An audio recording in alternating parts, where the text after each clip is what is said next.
Conservative party of Canada ਦੇ leadership ਦੇ ਮੁੱਖ ਦਾਅਵੇਦਾਰ ਰੋਮਨ ਬੇਬਰ ਅਤੇ jean Charles Canada strong and free network ਦੁਆਰਾ ਆਯੋਜਿਤ ਬਹਿਸ ਤੋਂ ਬਾਅਦ ओटावा विच पत्रकारां नाल गल करदे होए नजर आए। 6 प्रमाणित उम्मीदवारां विचों 5 ने बहस विच हिस्सा लिया।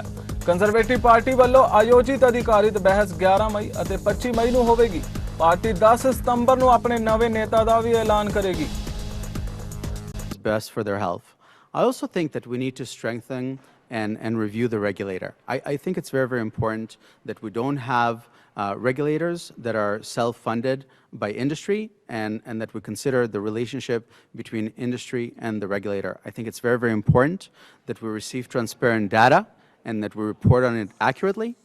And I certainly think that a lot of data that has come through the COVID-19 pandemic should have been more accurate and fair for the benefit of all Canadians.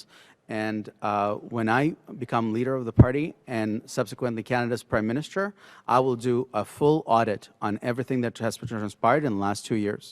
Just a quick follow-up question. On December 7th, the Government of Canada announced its intention to develop regulations under the Occupational Health and Safety, the Canada Labour Code, to make vaccination mandatory for all federally regulated employees. How would you address that mandate if it becomes implemented? Well, I'll repeal it on day one.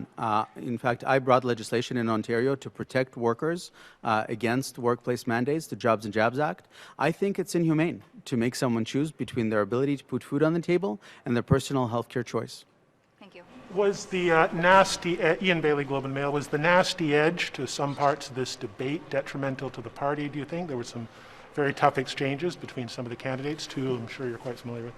There were some tough exchanges between some candidates, and I think I've addressed that during the debate. I think that it's very, very important that we emerge out of this leadership race as a united party, and it's very important that no candidate is hurt detrimentally, such as they're not viable during a general election. We also have to appreciate that many candidates represent certain constituencies and regions around the country, and it's important that we welcome all of those into the Conservative Party. And finally, I think that Canadians are looking to us as a government in waiting, and therefore it's important that we show decorum